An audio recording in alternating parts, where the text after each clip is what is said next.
আমরা অনেকেই এই ভাষণটা সম্পর্কে জানি না। আমরা অনেক ভাষণ নিয়ে এখন গর্ব করি। নবী করিম সাল্লাল্লাহু আলাইহি ওয়াসাল্লামের এই যে সর্বশ্রেষ্ঠ ভাষণ, এটা কতজন জানেন? বিদায় হজের ভাষণ।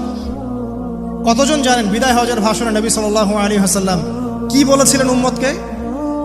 আমরা একটু আপনাদেরকে শোনাবো, শুনিয়ে ইনশাআল্লাহ লেকচারটা শেষ করব। নবী করিম সাল্লাল্লাহু আলাইহি ওয়াসাল্লাম এই দিনে 31টা বিষয়ে উম্মতকে নির্দেশ দিয়েছেন। 31টা বিষয়, সবগুলো বলার সময় পাওয়া যাবে না, আমি কয়েকটা কথা বলছি। নবী করিম সাল্লাল্লাহু আলাইহি ওয়াসাল্লাম সবার সামনে দাঁড়িয়ে দীর্ঘ 23 বছর অক্লান্ত পরিশ্রম করে দাওয়াতি মিশন কমপ্লিট করার পরে সবাইকে সমবেত করে একটা হজ করলেন।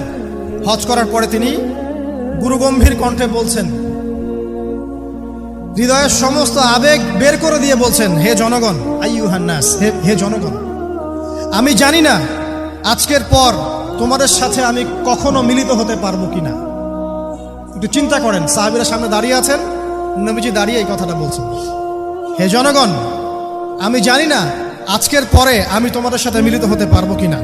অতএব যে ব্যক্তি আজকে আমার এই কথাগুলোকে স্মরণ রাখবে, সে যেন অন্যের কাছে এই কথাগুলো পৌঁছে দেয়। হতে পারে যার কাছে পৌঁছে দেওয়া হচ্ছে সেই এই কথাগুলোকে বেশি সংরক্ষণ করতে পারবে। আল্লাহ পাক তার প্রতি রহম করুন যে আমার এই কথা